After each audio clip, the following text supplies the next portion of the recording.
So how strong is your deal with FIFA and kind of football on a whole? Obviously you've added more leagues this year, but can you make a phone call, sit there in your office, make a phone call, I need this, this and this from this game, I need to be here at this time to film this sort of presentation. Can you do that? I can. Yeah. I might not always get okay. And I'm not necessarily asking that person myself. So we have a group of different people who have different relationships with different clubs. Obviously we have a whole kind of department that deals with a lot of that kind of stuff. But a great example would be, say, wanting to capture a football team's heads. It's a case of us needing to ensure that the team are okay with us turning up, and for the most part they are. The bigger challenge is sometimes the manager of the team. He doesn't want his practice interrupted, his schedule for his team interrupted, so it's making sure that the manager of the team and the team themselves are okay with us turning up, setting up our little dome and capturing their heads. So it's logistically quite challenging from time to time. So year on year, obviously, when this comes out, you're obviously thinking about FIFA 15 already.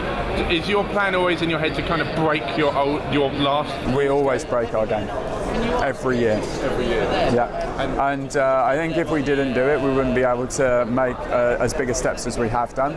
I mean, this year, completely changing what we call locomotion, the dribbling, the movement of the players, completely new. Shooting, completely new. Ball physics, completely new. On Xbox One and PS4, physics for the kind of anticipation stuff, the pro instincts, that's all new. Completely new engine for the Stadia and everything else. It's been a lot of work.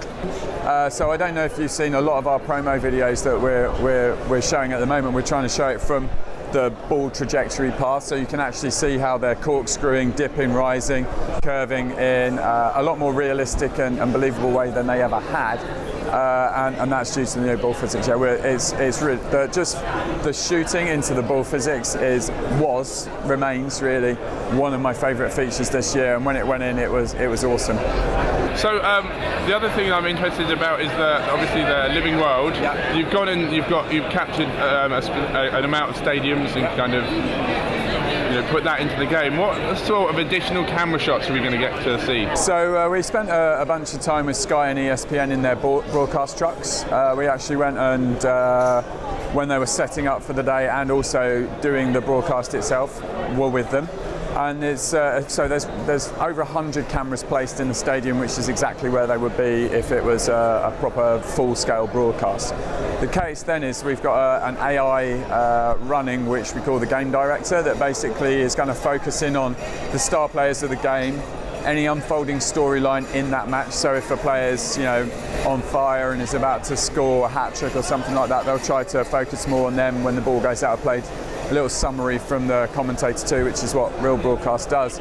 And obviously if the game swings dramatically from, say, Messi coming on as the star player of the match, and then he's having a terrible game, it'll also focus on him then. Replays that are significantly improved and represent not just a realistic version of what you would see in a Sky or an ESPN broadcast, but just look so nice with really great frame rate. And then beyond that, it's a case of trying to make sure that we don't cut out of the game unnecessarily. So from the minute you start FIFA now to the minute you finish the game, if you don't skip any of the camera cuts or anything like that, you're never out of the match.